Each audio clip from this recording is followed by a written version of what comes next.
Linda Barcz from the Bruce Company taking your calls at 270-9933. Good to see you. Good to see you, Mark. Christmas is here. Yeah, well, pretty soon. Pretty soon. I know. There's no snow, so it's a little bit harder, but we are seeing that lots and lots of people are putting up lights because the weather stays good, and they just keep adding to their light display. Pretty plants here. This calancho is a really good ornamental plant because it flowers for such a long time. It's difficult to get it to come into rebloom unless you have a south window, but my daughter, she gets it to rebloom because she's got southern window, and she just takes good care of plants. I wanted to mention this one with the red berries next to it. It's a really cool little house plant.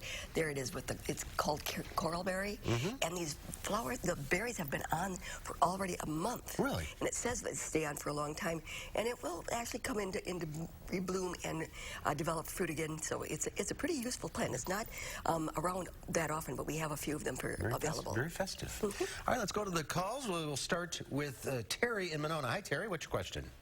Hi, this is silly, but I have a potted plant. It's got forget-me-nots in it, and it's in the windowsill.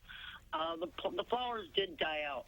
I really don't want to throw that soil away. It's really not. It's still moist. Can I still use it, or is it best to get rid of it? Will it affect any other plants or flowers if I planted it? Yeah, when you're trying to reuse soil, it depends upon how long something's been growing in it. And if it's completely filled with roots, then it's depleted. What also can happen is, like you said, that the plant in it has now, well, maybe it's just stopped flowering, but if they die for some reason, you definitely do not want to reuse that soil because there could be fungus spores in it. It's probably just a little bit safer to get rid of that.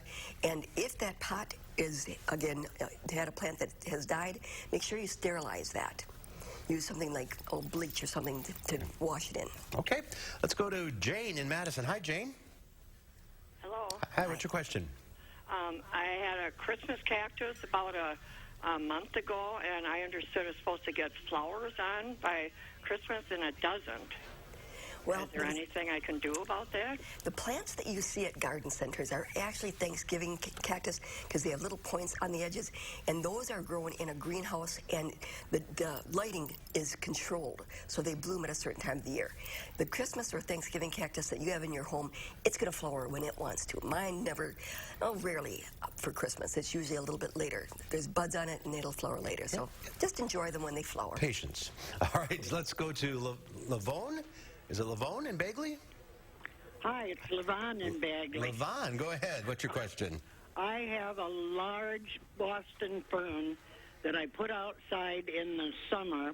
I have it inside now, and I've just noticed the last few days lots of the fronds underneath are dying. I have this big mess on the floor.